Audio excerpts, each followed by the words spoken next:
Hello, everyone, and welcome back to another episode of The Push with Nick and KP.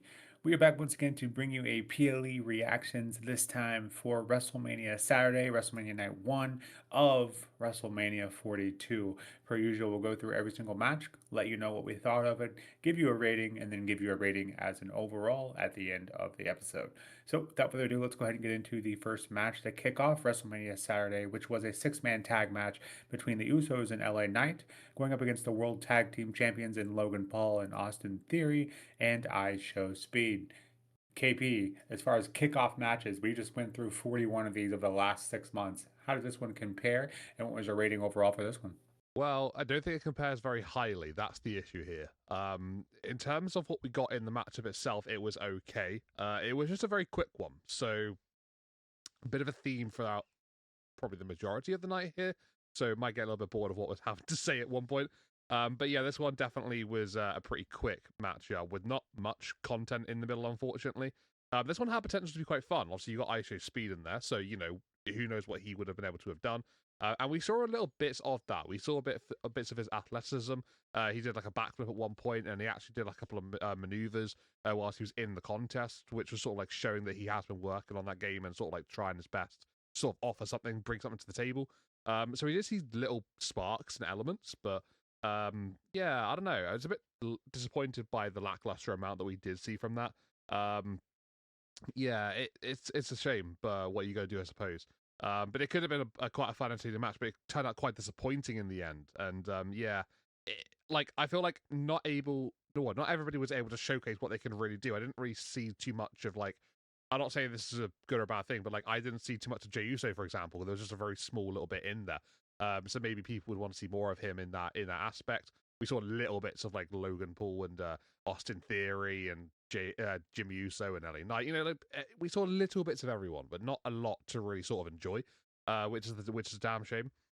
In terms of how we got to our finish here in this contest, though, we do see um, Speed accidentally shoving LA Knight into Logan Paul, who's on the apron. Paul crashes to ringside before Theory then assumes that it was a deliberate action. Theory then gets shoved into Speed by LA Knight, and then Knight hits Theory with a BFT, and that would be the victory here for Knight and the Usos.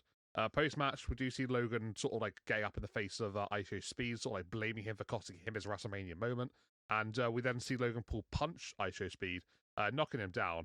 And Logan doesn't stop there. He tries to put him through the announce table in like typical Logan-esque WrestleMania fashion that we've seen over the years.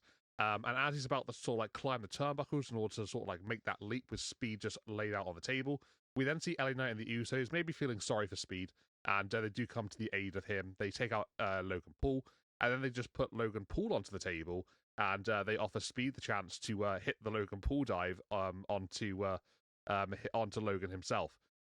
Speed does that, soars through the skies, hits the move, and then yeah, we see Speed standing tall with the Usos and LA Knight at the end of this matchup. So in terms of the post match stuff, I guess it was quite fun, which was cool. But yeah, the particular match itself, though, very much of a letdown for me personally. Again, it's one of 5.5 out of 10. Just yeah, I want to see more. Like that's it.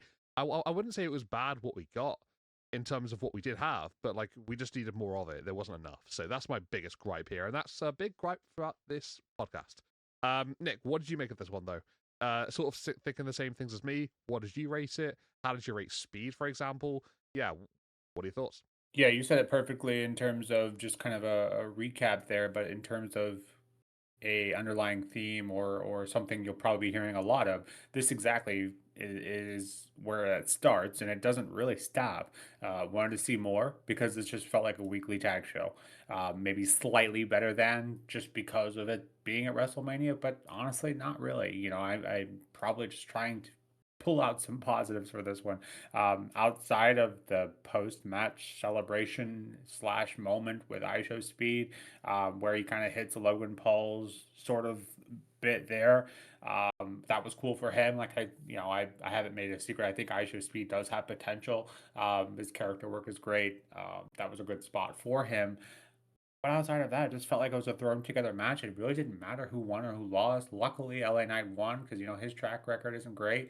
But yeah, I don't feel like they really have momentum by coming out of this. And then for WrestleMania, you typically want to feel like you're either wrapping up a story or at least moving on, pivoting pretty hard from it.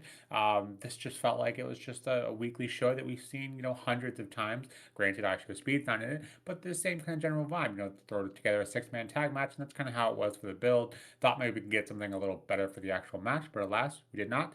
Here we are. 5 out of 10 for me. Cool spot for IShowSpeed. Outside of that, I've already forgotten about this one. The next match of the evening is one that we had was the exception to the rule of our predictions and our, if we're being honest, video where we talked about the builds. This one was one of the few good ones. An unsanctioned match that sees Jacob Fatu going up against Drew McIntyre. KP, how'd this one live up to your expectations? This one had high hopes. High hopes because obviously, like you've mentioned, the feud was really good.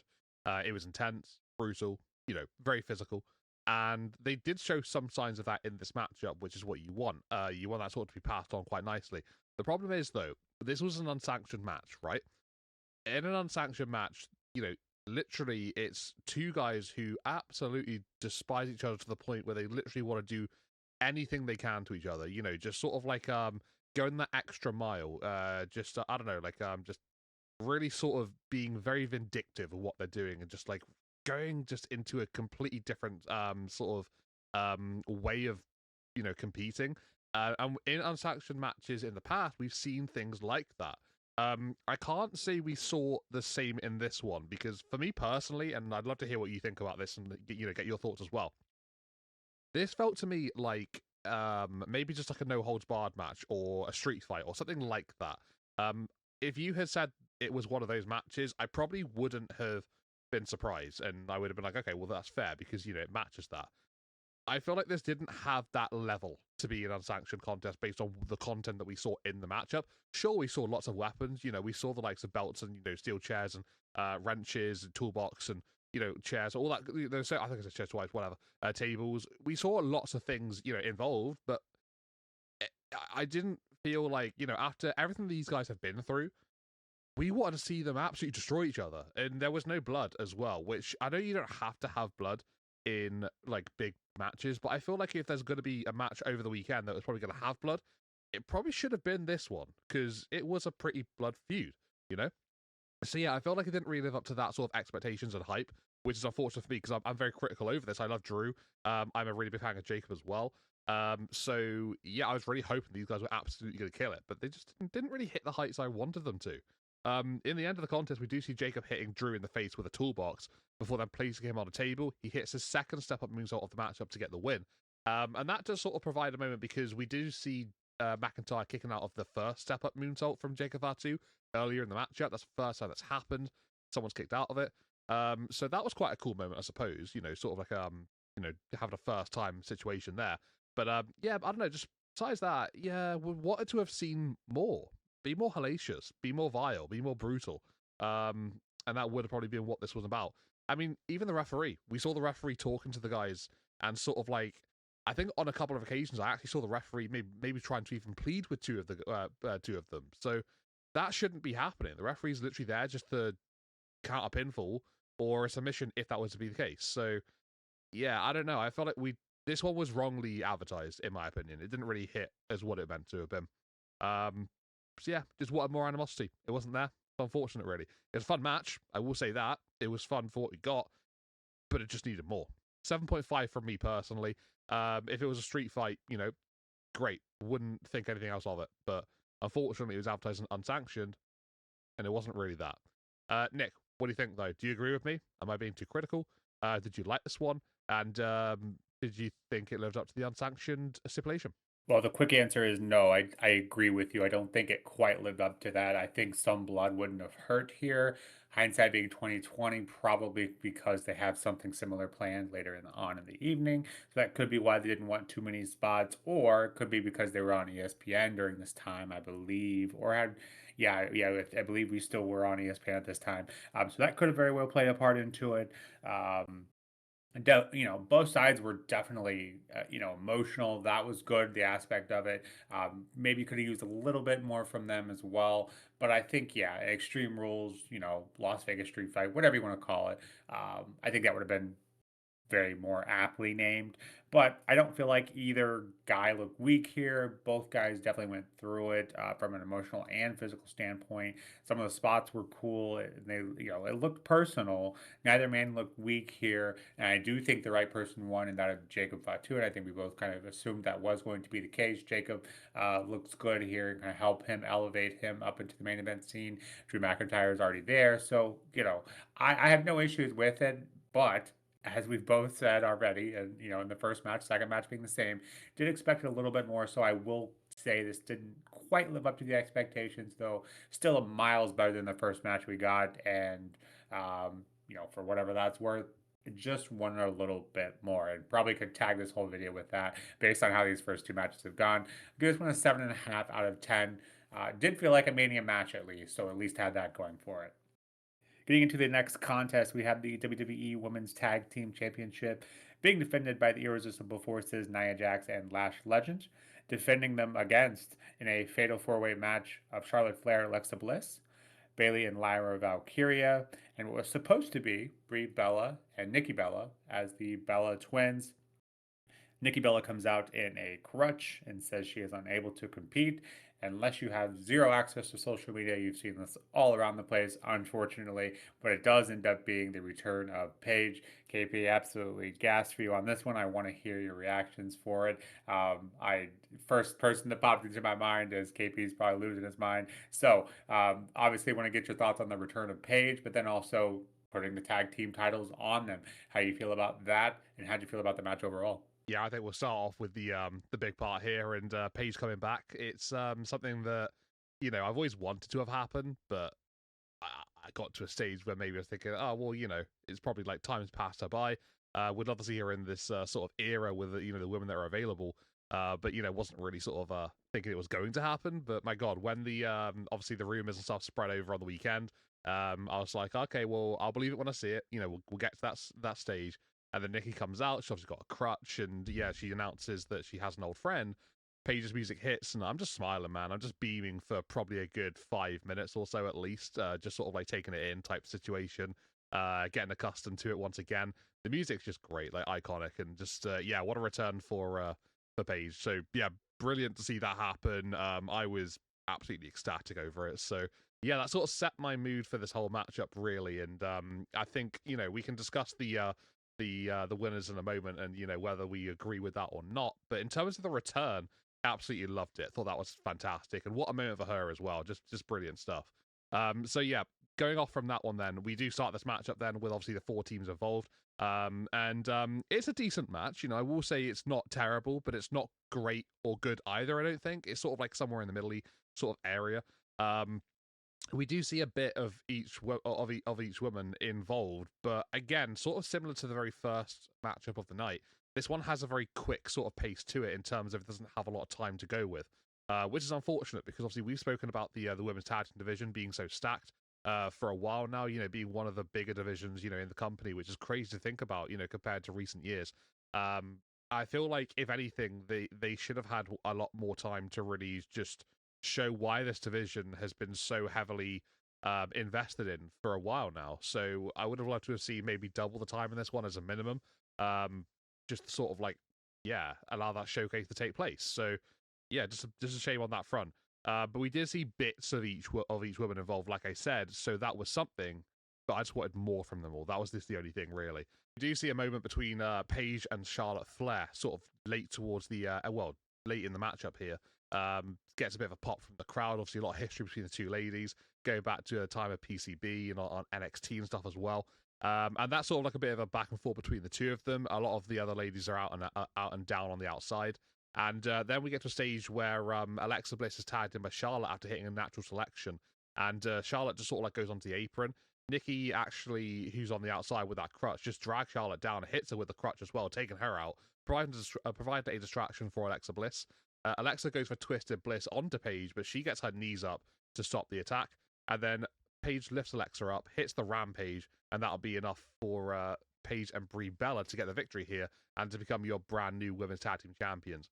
Personally, for me, as much as I love Paige, and I think she's amazing, I would say I disagree with the result purely for the fact that we do have teams that have been grafting, and that have been working hard and sort of like have been putting in the effort here to, lift this division up.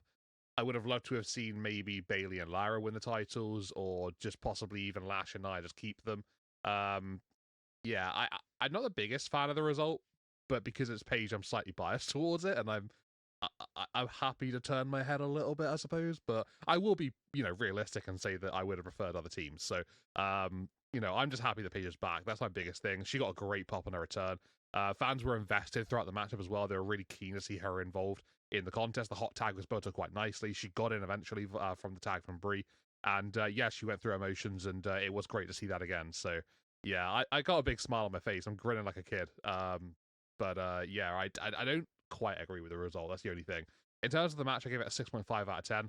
I probably would give it higher if I was, sort of like focusing more on the moment. But I'm trying to be a bit more sort of realistic with it. It was it was a decent match, but it wasn't anything good or spectacular. The moment was bigger than the contest, is what I'm describing this one as. It's a great moment for me. It's huge. Nick, what do you think, though? How do you rate the return of Paige?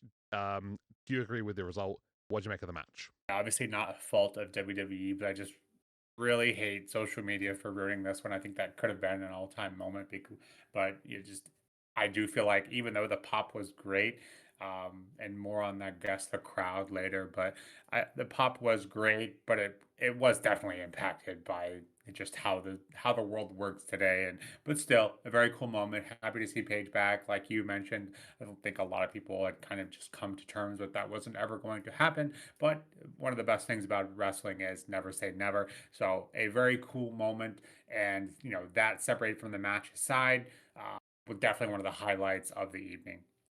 In terms of the actual match, however, though, yeah, it was good. It was better than the kickoff, or the first match of the evening, and that of the Vision tag match. It was better than that one, but not by a lot. It was, I think, like you said, the fans were invested, obviously, because of Paige's return. I do think there are more issues than not, though. You obviously have the heel Bellas, and then a returning, feel good moment with Paige. Like that's kind of an issue. And then you have obviously Nikki using the crutch, like that kind of conflicting issue there. I thought the ending where Alexa's setting up on the turnbuckle for what felt like 3 business days, like that made her look pretty dumb. Um, it's one thing if she looks over, then looks back, and then the finish happens. No, but she was up there for what it felt like 5 minutes. I know she wasn't, but it just felt very out of place for how long she was up there. Then obviously Paige gets the win. That's great. But yeah, it's the same. It's the same tale, just a different day. This women's tag division was firing on all cylinders, as you said, was the best of the division.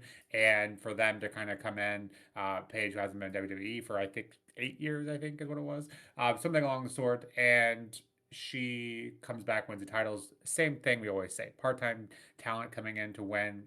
When the division was already thriving without them.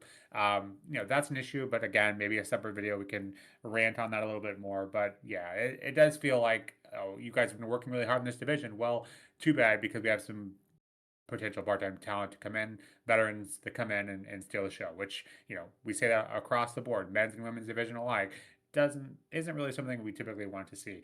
In terms of rating, though, gets one a 6 out of 10. Like I said, slightly better than the first one of the evening, but obviously the moment separated. You take that moment out, and there's more issues than not. So 6 out of 10 for me. Was hoping for a little bit more, but unfortunately didn't quite get it. Next match of the evening, we have AJ Lee defending her Women's Intercontinental Championship against the man, Becky Lynch. KP, this build was very strange. It's been very long, but we have a nice little addition here. We have Jessica Crooked Carr, if you will, as the referee. Definitely played a big part into this story. But how'd you like this match? Jessica did play a massive part in the story, obviously in AJ and Becky's previous meetings, and she played a massive part in this matchup as well, alongside Becky Lynch. In terms of what I thought of the contest, I thought it was pretty decent. I again, would have loved to have seen a bit of a longer match between the two ladies. Maybe that's just something to try and protect AJ Lee. I'm not entirely certain what's going on, but yeah, I guess the history did play into this matchup. from their past matches, which was quite nice to see. We see a little bit of intensity from Becky and Jess Carr, the referee, which is good. And yeah, Becky and AJ go back and forth, just putting on a decent match, but just nothing spectacular or great. Unfortunately, that is a theme for the evening. We've discussed this a few times already. It'll come up again, but this one doesn't sort of like break the mold on that situational description either. In terms of how we got to our finish in this one, Becky pulls a turnbuckle pad off of the buckle for the second time in the contest, the same one as well, before then pulling Jessica Carr in front of her as Lee splashes onto her. So obviously Lee splashed onto Jess Carr instead of Becky, taking the full brunt of the maneuver.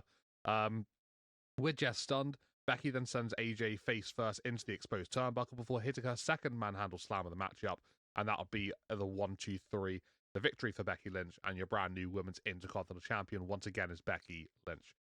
So yeah, like I say, I've described like the main important parts of this matchup. We saw that sort of confrontation between referee Jess and Becky, which was cool.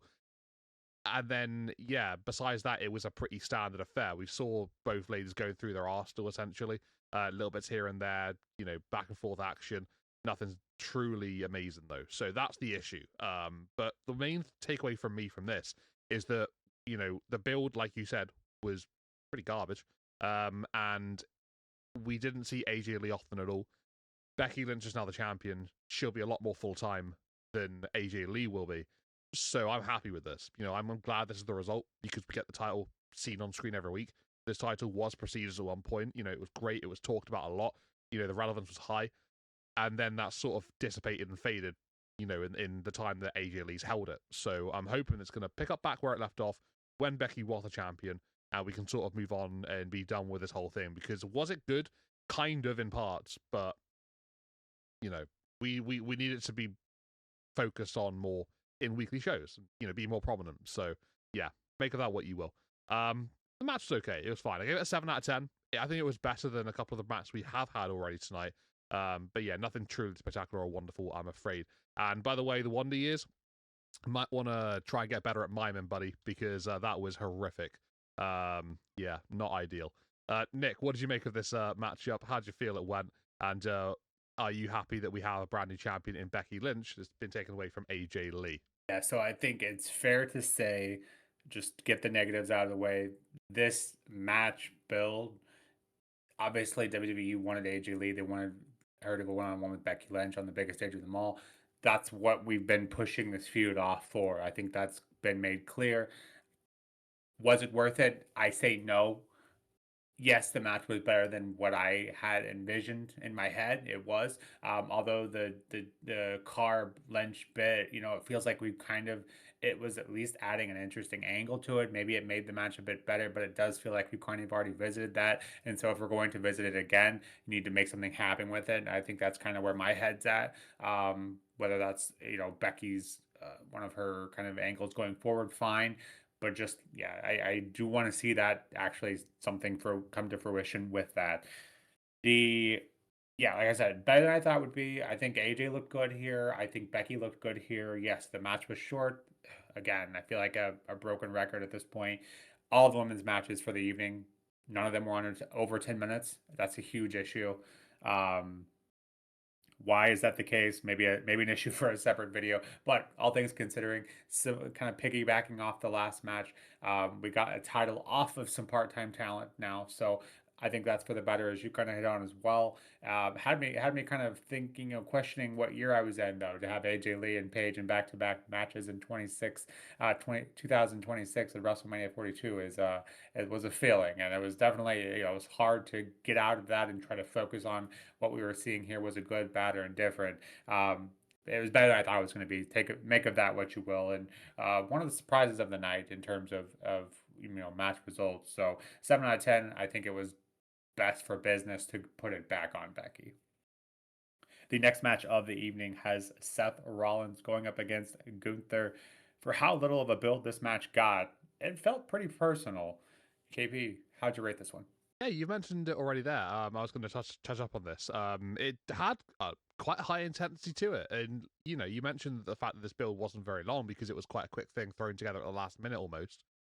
But they did quite well with it. I think we expected these two to have a great matchup. Seth and Gunther, two of the industry's best. To be fair, they're going to put on a really good contest, if you give them the opportunity. And I felt like they did do a good job of that as well. So it was quite nice to see, a good match after what we have seen so far, because this was desperately needed. Yeah, we even get the high intensity before the match even begins. Seth's making his entrance, he gets into the ring, and before he's like truly set and ready to go, Gunther does attack Seth and sort of like take him out to begin with here. And then the two do brawl around ringside, which sort of like sets the pace and the chaos for the rest of the matchup. We even see sort of like Seth getting back into contention, swinging chairs at Gunther, just launching them from the crowd at the ring general. Before then, that fight sort of does go into the ring and sort of, starts to really get into a proper contest. But the match itself then begins. Obviously, we do get quite a solid back and forth match, which is quite hard hitting as well. The physicality sort of, goes from that sort of pre-match brawl into the in-ring content. So that was quite nice to see as well. Towards the end of the matchup, though, obviously, Seth's got a lot of history this year. He's done a few things maybe he's not particularly happy about looking back on it. But something that, has come back to haunt him as well is the returning Bron Breakker. And he would come back into this matchup. He would spear Seth Rollins just after Seth has actually stomped Gunther onto the announce table and would be in firm control of the contest, looking to probably put things away. And with Bron Breakker spearing Seth, we then do see the result of that one being that Seth is sent back into the ring. Braun walks back up the ramp, and that leaves Gunther to just basically just take sort of advantage of the situation, goes into the ring, locks in the sleeper hold on Seth Rollins, and just fades him away, makes him, fade out, and that would be a win via submission for Gunther over Seth Rollins. Post-match, we do see Bron Breakker not being quite done with his outing, and then he runs down the ramp as he's already been up there halfway through. Seth is out of the ring at this point, and he absolutely launches at Seth with a spear. Doesn't quite land it as probably as good as he could have done, but it's quite an iconic run, to be fair. I quite liked it, to be honest. But obviously, we do have now a situation where it will be Gunther and going on his separate ways, see what he does next. Looking forward to it because I love Gunther. But Seth and Bron Breakker, that's going to be quite heated going forward, and I'm excited to see what happens between those guys because obviously a lot of history between the two, as I've already mentioned. But this matchup was the match of the night for me personally. Was the only real good, like big, deserving of WrestleMania probably moment matchup. Obviously, you can think of Jacob and Drew as well, but I've obviously highlighted my displeasure on that one. But this one stood out as probably the best match of the evening. What I will say though is this matchup, if you put it on a different WrestleMania, probably wouldn't be spoken about as highly. But that's probably because every other match on this card is disappointing in whatever way. So there was nothing bad about this one, which is great. Absolutely needed. 8 out of 10 from me. I think what's stopping it from being in the 9s and 10s is we could have seen probably a bit longer of a match, actually. But that's just me wanting more because these two are fantastic. That's just maybe a little bit of personal greed. And yeah, maybe seeing some big time kickouts and things like that as well. So that's the only reason why I probably give it a bit higher. But I thought this one was great. It's just, I think maybe we're probably getting quite too excited because all the rest were a bit average in parts. So yeah. What do you think though, Nick? How did you like this one? Was it your match of the night? What did you make of the returning Bron Breakker? And what are your overall thoughts? You might be right. When you've watched matches that don't quite hit the level they should, and you do watch something, you get so excited, maybe you do overreact a bit. Maybe I've done that. Who knows? We'll figure that out as we walk through this. Yeah, this felt personal. Like I said, given the build we got, was very much thrown together, it definitely felt like this match was, you could argue this match had just as much intensity as the Jacob Fatu and Drew McIntyre, and therein lies a problem for Drew and Jacob. But for this match, yeah, it was great. We had high expectations going into this one. I feel like they pretty much were lived up to. And like you said, maybe we're getting a little bit too excited because of comparatively speaking. But yeah, I feel like this match had a bit of everything. Go figure. A Seth Gunther match was really good, as it should be. My one nitpick for this match would be obviously, we had thought maybe Braun Breaker would get involved. No issues with that, obviously. I don't think there's an issue with Gunther winning clean here. I would have preferred that outcome and then have kind of Braun come in. I understand that with this way they then have a feud, but they already had a feud anyways. And Braun's the one that attacked Seth. So Yeah, there's some things there, I guess, but um, yeah, I don't love that. I would rather have just them. Actually, I would have rather have saved this just for Raw, probably. But I get it. You know, Braun gets his WrestleMania return moment, whatever. I just would have preferred Gunther. So maybe it's just choice of preference. You can agree with that if you'd like. Not, go, go off and do your own thing. I gave this one a 9 out of 10. Absolutely the match of the night by a comfortable margin. Like you said, maybe if this is on a decent card, maybe it's not that high, but I do genuinely felt like I was up out of my seat for this one. I was, reacting to things, it felt like I was lost in the moment, and that was honestly the first time that happened throughout the evening for an actual match. So make of that what you will. 9 out of 10 on this one for me. Getting to the next match, and unfortunately for me, what going off the best part of the night, quickly transitioning right back to the worst, unfortunately. KP, the 2026 Royal Rumble winner Liv Morgan going up against Stephanie Vaquer for the Women's World Championship. What do you got for this one? Let me cast you back. This was the match that I was most looking forward to over the weekend because I loved the build for it. I thought it just, simmered at the right moment. Got the intensity rose quite nicely throughout the build, and we got to a point where it was basically at the boiling point for their WrestleMania meeting. Unfortunately, though, I will be honest and say that this one did fall a little bit short of my expectations. And this is the latest edition of this match should have had more time. It absolutely should have done. And again, this is a women's world title match. Got less than 10 minutes. In fact, this one had about 7 or 8 minutes, I think it was roughly in between. So yeah, like, I mean, it's just things like that. Like, these matches, they have had a lot of stock in them. I think the main problem with this one, and I will give some, a little bit of leeway here, is that we did see Liv go through, a pretty nasty, knock from Stephanie Vaquer. And that probably is the reason why this one perhaps was, streamlined a little bit. But, maybe because of the concussion protocols and stuff, we had to take this one a bit calmer and easier. Which, at the end of the day, the health of the superstars involved is way more important than, just wanting a better match. So, we'll give it a little bit of leniency towards that. That's probably the reason why this one was slimmed a little bit. But besides that, besides the elephant in the room, decent matchup. Again, one that was pretty short, but albeit probably because of Liv's condition. The feud built up massively. Unfortunately, doing quite a lot to expectations. A decent enough match with Vaquer even hitting her own oblivion onto Liv Morgan, which is quite cool to see, sort of like going back and forth there. We even saw Liv try to do the devil's kiss at one point, so both women sort of mocking the other one, which was good because that shows the level they were at the feud. And then we even see Stephanie Vaquer showing real heart towards the end of the matchup when we have a little bit of Roxanne Perez and Raquel Rodriguez coming on down to come to aid Liv Morgan. Steph will try and fight them off.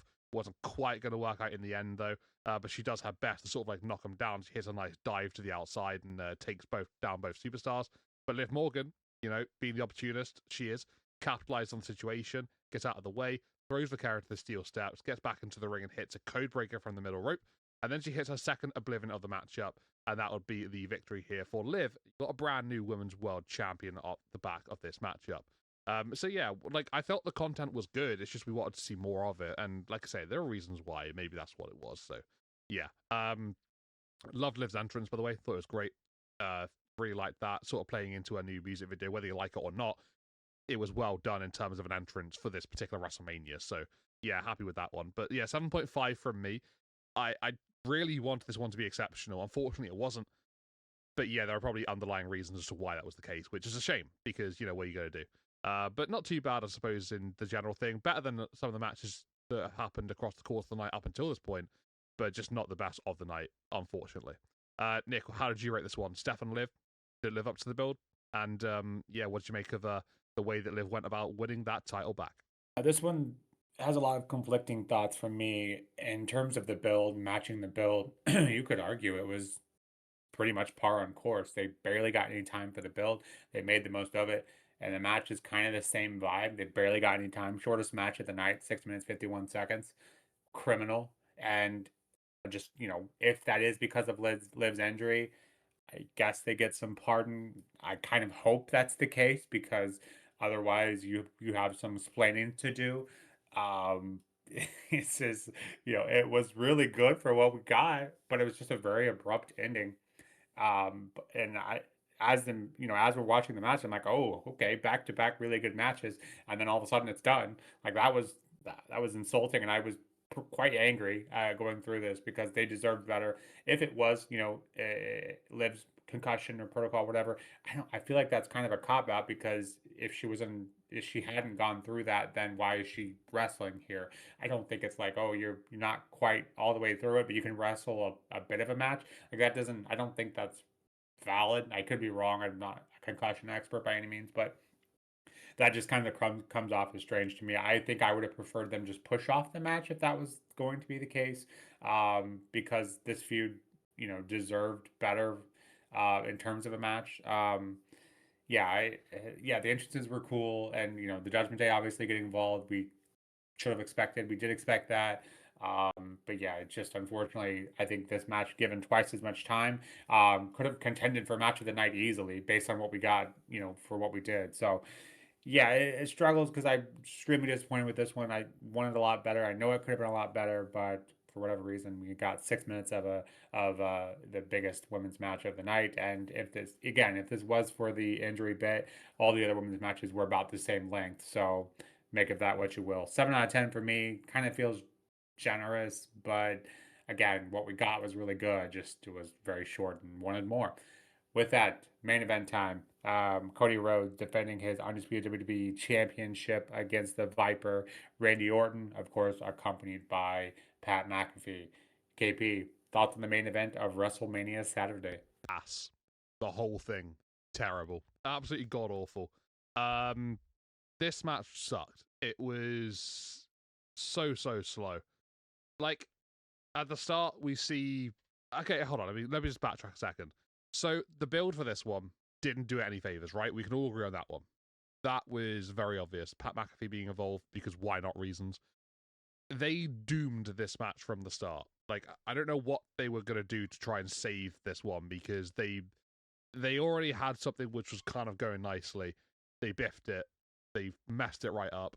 And then, we went into this matchup off the back of Cody hugging CM Punk on SmackDown because, that's a great hyping moment. That's our go home segment. But yeah, when we went into the matchup as well here, we sort of do get that element of, listening to the fans, I guess, because we have Pat McAfee taken out early doors, courtesy of Jelly Roll hitting an elbow drop onto him through a table on the outside after Cody sort of like, fights back after being attacked moments beforehand. So I guess that was kind of good because it takes away Pat McAfee. We do get a one-on-one matchup between the two men involved, the main event, the guys that are involved in this title contest.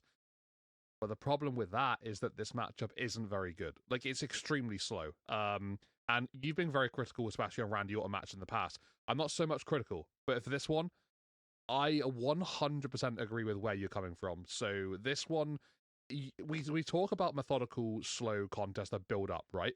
That's obviously something that happens in wrestling quite often. This one, though, you sort of take that and you times it by 10. You times the slowness. You times the sort of, building up process. It's just so slow. I want to see a main event matchup between Cody and Randy, where these two have obviously hated a lot of things in this build, like each other. Show that aggression from the start and show that sort of animosity. This one didn't have that vibe whatsoever for me. In terms of build the story they were trying to tell from the original element of it, that was lost in here. It wasn't there. It was gone. Didn't exist. So because of the lack of energy and then the initial pre-match stuff and going into that sort of dragged out, boring early doors bit of the matchup, it then just plays into something that you're thinking, okay, well, are we hoping this one's gonna sort of, rise to the occasion later on? Maybe we're just going through a slow bit to get something really great later. Unfortunately, that's not the case. That's not the case either, which is also a big shame. Randy's back begins to hurt. Whether that's a legit injury or not, whether he's just working it or he's playing, I don't know what exactly that's about. They pulled this at the King of the Ring final a couple of years ago. Whether this is a problem between these two men and they have to have someone, and in this case it's been Randy twice, being injured in the matchup so that we can just do this sort of style offense. I'm not sure what the reasoning is, but they've done it twice now. That can't be a coincidence. So yeah, why are we doing this again? This is the main event of WrestleMania for night one. This is for the WWE Championship. This is supposed to be the biggest match on the company's card for the weekend. Okay, it's not the night two main event, but it's the WWE title. That's where the biggest prize is, okay? Why are we having it so lacking an impact? That's the problem with me personally here. Let me stop complaining for a second. Pat McAfee, he's not done. He's not done this matchup. I say let's stop complaining, and then let's say Pat McAfee again. That's ironic. Okay, hold on. Let me go down with the flow here. So with the referee down, obviously we're gonna get a classic referee bump in a world title match. It happens. Randy looks to low blow Cody, but Rhodes sees it coming and low blows Randy instead. Cody looks for a Cody cutter, but Randy hits an RKO with both men down in the ring. We then see the returning Pat McAfee coming down the ramp with a little bit of a neck brace thingy on him, and he runs down to the mat. He goes for a count and gets to a 2. As he gets to that 2, then we just see Randy Orton go for an RKO onto Pat McAfee, because why not, I suppose? After everything that's happened in this build, that makes 0 sense between the two of them. And then Cody hits a crossroads on Randy, 1 crossroads on Randy Orton to get the win. There isn't anything good about this match. It's shocking. The whole thing is garbage, 100%. I'm not even mad that Cody retained. That like I'm not the biggest Cody fan. I have pretty much no issues with that. I'm talking about the in-match content, the reasons why we got there, the build, everything that goes into it. This whole thing was a mess. It was just brutal to watch. And this is I'm tired, right? Being in the UK, this is like 3 a.m. almost. And the main event, I guess I got to thank it because it put me to sleep. You know, I didn't struggle after this one for sure. But I was just left with more questions than answers. And post-match, we even get another confusing situation because Randy takes Cody out by smashing the title against his face, and then he punt kicks him. The punt kick is awesome. I literally said in this match, like, I wonder if Randy punt kicks Cody. That would be a really cool thing to have happen during the match. For him to do it afterwards, okay, cool. You still lost. You're not the champion. What does this matter? We're going to get a continuation of this feud down the line. Okay, great. We get another boring one-on-one matchup. Yeah, I don't know, man. This whole thing was a mess. I hated it. From start to finish, it was brutal to watch. A lackluster finish, fell flat, and just nothing exciting to have happen. That's my rant over. Sorry, I could go on for a lot longer, but yeah, 5 out of 10 from me. Worst match of the evening, and that's saying something considering what matches we've actually had. This was just extremely illogical. It made no sense. Nick, can you try and sort of vouch for this one at all? Maybe try and clear things up. Try and convince me that actually this one wasn't as bad as I'm making it out to have been. What are your thoughts on the main event? Yeah, what are your general vibes here? Try to put something positive on it, although, you give me an impossible task. Yeah, I'm not a big Randy Orton fan. You've noted that. I've noted that many times in the past. I am, however, a huge Cody fan. More so than most. A lot of people, Golden Boy, not your thing. I love Cody, but the same issues you had with the build, which was, what the hell are we doing here? Essentially was highlighted and tenfold brought up to the, main event stage, because I don't think they know what they're doing. You have the Cody turn stuff, like he's flirting, like he's doing heel things. Um why? Who's the heel here? Who's the face here? That's an issue. You don't have a clear, that's like, wrestling 101. Sometimes it's fun to kind of flirt with who is who, but you just have no dastardly idea is what I have here. I don't know who's the face and who's the heel. Why is Pat in this build in the first place? That's a great question. But even more so, why is then Randy Orton then, Pat comes back to help Randy, then Randy RKO's him because he's Randy Orton and he RKO's everyone. Yeah, I don't know. There's a lot of question marks here. To the actual match, as you said, very slow burn, which, because it's the main event, they're trying to draw it out. The entrances were longer than the match, which is, no stranger to the WrestleMania event stage. But considering some of the very short matches, especially the one we had throughout the evening, I would have liked to save more time for those. But yeah, 22 minutes is the longest match of the evening, and honestly, it felt like an hour.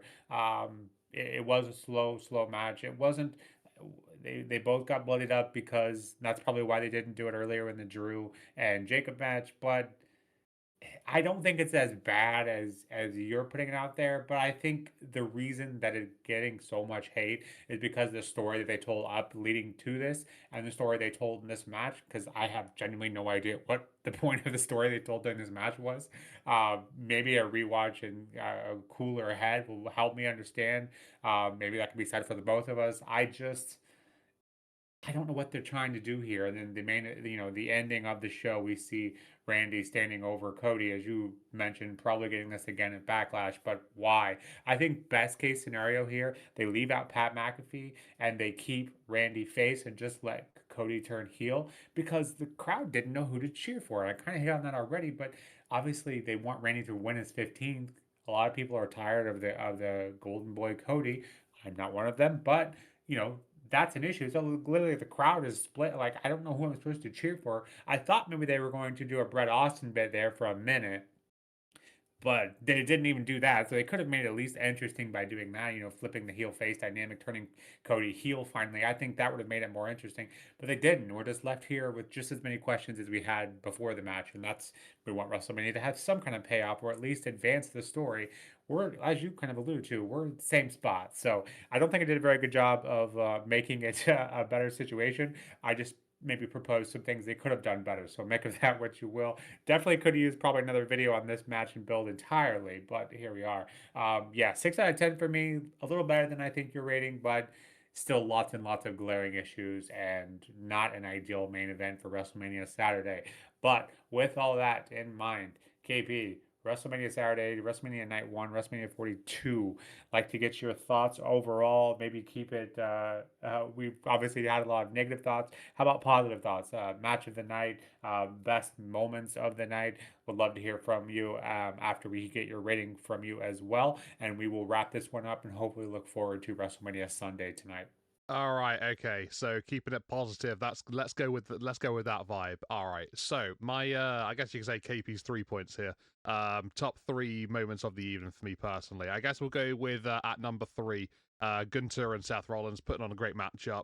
Something to actually be proud of and to enjoy throughout the night, which was desperately needed considering what we had for the most part. Again, trying to stay positive here. But yeah, kudos to those guys for at least having something to enjoy. Moment number two for me for the night, probably Liv Morgan defeating Stephanie Vaquer. Sure, the matchup didn't quite live up to expectations, but in fairness, I liked it. I like the result, and I think Liv Morgan deserves what she's got. No longer the bridesmaid, but now the bride. She had a great 2026 so far, and yeah, maybe this is the biggest year of Liv Morgan yet. Excited to see where that leads on afterwards. So that's obviously a big plus for me. And then, of course, no surprise to anybody, but my biggest moment of the evening, 100% is the return of Paige. And yeah, I, literally just had so much nostalgia, like just gushing right through me, just absolutely grinning like a Cheshire cat. And yeah, just thoroughly, thoroughly happy about that situation. So glad to see her returning. All my all-time favorite women's superstars. So yeah, just elated with that. There isn't a moment that's going to beat that this weekend. I can guarantee that. No matter what they do on night two, that's the best moment of the weekend for me personally. In terms of my overall throughout the course of this whole Saturday, I would give it a 6.5 out of 10. That's all my matches put together as an average. So yeah, it's nothing special, is it? It's not a spectacular occasion, which is unfortunate because this is WrestleMania, baby. But it didn't really feel like it at times. And by the way, we saw not enough match content and way too much Hulk Hogan documentary footage. Why? I don't know, but that's what they were doing for some reason. Just give us more match content, less of the stuff in between. Give the women some damn time, please. And just allow this one to be a lot better of a show going into night two. That would be fantastic. But yeah, we'll have to wait and see. But yeah, if this one 6.5, it's a shame. It could have been a lot better. Nick, what about you though? What are your three biggest points of this WrestleMania Saturday? What's your make of it overall as your rating? And yeah, what are your general thoughts overall? Get the last negative bit out there because you mentioned the match time and kind of allocation for the evening. Obviously, the match card as a whole was around 4 hours, and match actual match length, we got just over an hour and 25 minutes of that. So I think that's a huge issue and one I've seen nonstop of. Obviously, the Hulk Hogan bit. I was curious to see if your ads were any different. Doesn't sound like they were. Yeah, lots of Hulk Hogan ads, lots of commercial breaks, and lots of just anything but matches essentially, which WrestleMania I think should be something that we see a little bit more match of.